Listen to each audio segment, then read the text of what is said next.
tort liability, it is developed. Product liability came out of New Jersey. Absolutely. The Weintraub years, the Lentz court developed affordable housing. You mentioned Abbott versus Burke. Abbott versus Cook. Abbott versus Burke. Education. Education. I mean, it has never shied away from a difficult issue. I have real respect for the federal system. Unfortunately, times have changed dramatically. There's obviously a real effort to push executive prerogative and executive authority in this administration. I've heard criticism of the present Supreme Court. I think there are lines that the Supreme Court will ultimately adhere to. Back in, before President Roosevelt and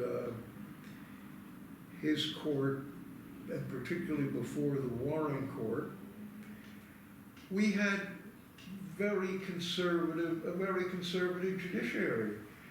And I'm not. And it was political in that sense. Absolutely, absolutely. And they played poker with the president, right? I remember a story of a call to a president to talk about a case, apparently. But so I think the criticism of the court today by the liberals, forget there was criticism of the Warren Court to an almost equal degree by the conservatives. I trust and hope it will play out well. I think that every member of the Supreme Court has a real respect for the role of the court and the independence of the judiciary, and so I am optimistic. So, with that, Can I tell one absolutely Hudson County story? Oh, that's what we're here for. All right, I will tell one Hudson County story, which represents, I think, something about the Galkin years, where we innovated. We were the first countywide PTI program, which was ultimately Pretrial intervention. Pretrial intervention, bail reform. But Jeff Galkin, when he became prosecutor in July 1970, wanted out-of-county prosecutors. He wanted people who could not be perceived as tied to political groups in an effort to show justice and fairness in the system. So we had a great number of out-of-county, some highly regarded former part-time assistants became full-time. So one day Jeff Galkin is out for a medical treatment, and the phone in his office rings.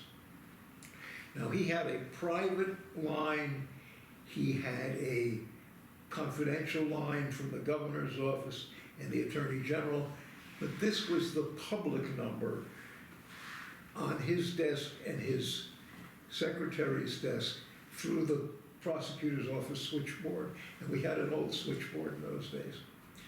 And he's out for lunch, and his secretary answers the phone, Prosecutor Galkin's office, and the voice says, "Is he in?" And the secretary, a wonderful woman named Ruth Schoenholz, says, "No, I'm sorry, he's out." "Who's this?" And the voice says, "It's the governor." And the governor says, "Who's in charge?" And she said, "Well, First Assistant Prosecutor Stern's in charge." "Well, please put him on the phone." So Ruth rings the switchboard to switch the call to me. And my secretary's out to lunch, and I answer the phone. and the voice starts giving me some instructions. He had been at a luncheon, he learned something that he was told by a police officer, and to his credit, he wanted it investigated.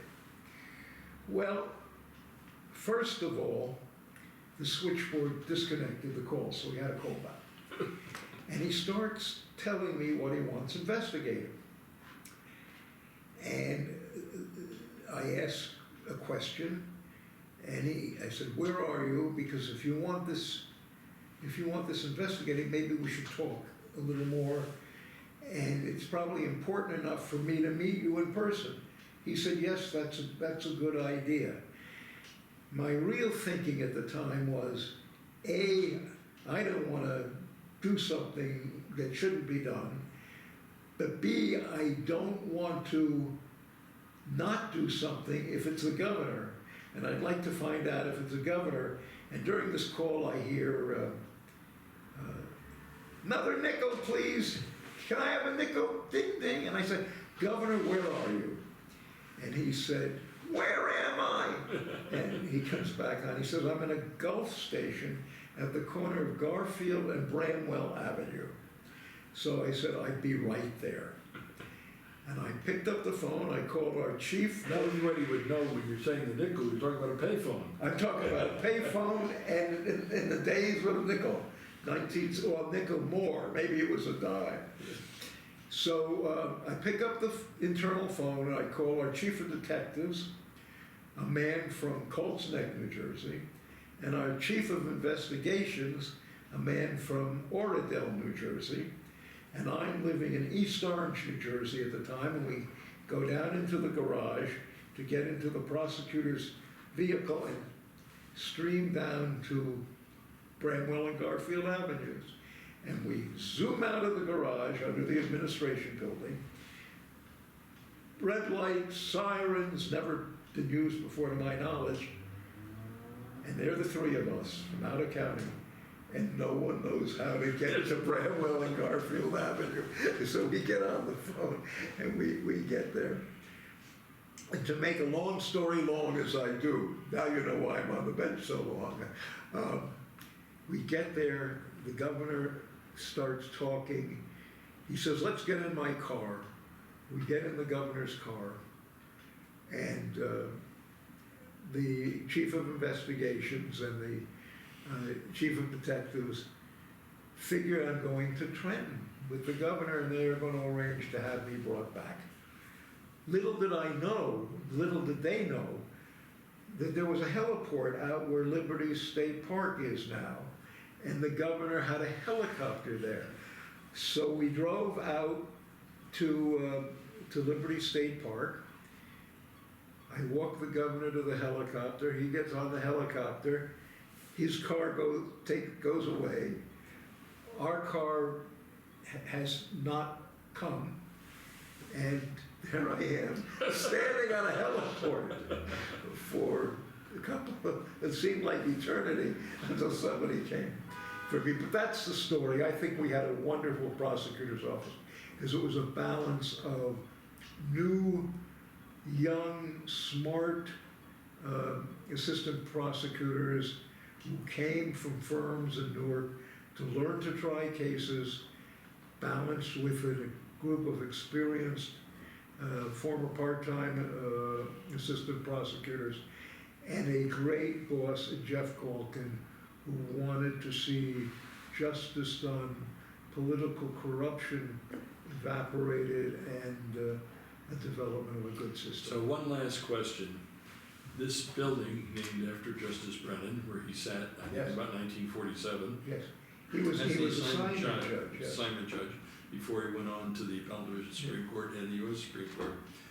Above this building it says, "When you stand well, stand still, precedent makes law." We have never been able to find where that comes from. Do you know? I do not. Okay. I do not. I've used that often in an argument. Judge, My pleasure. it's been a real pleasure. My pleasure.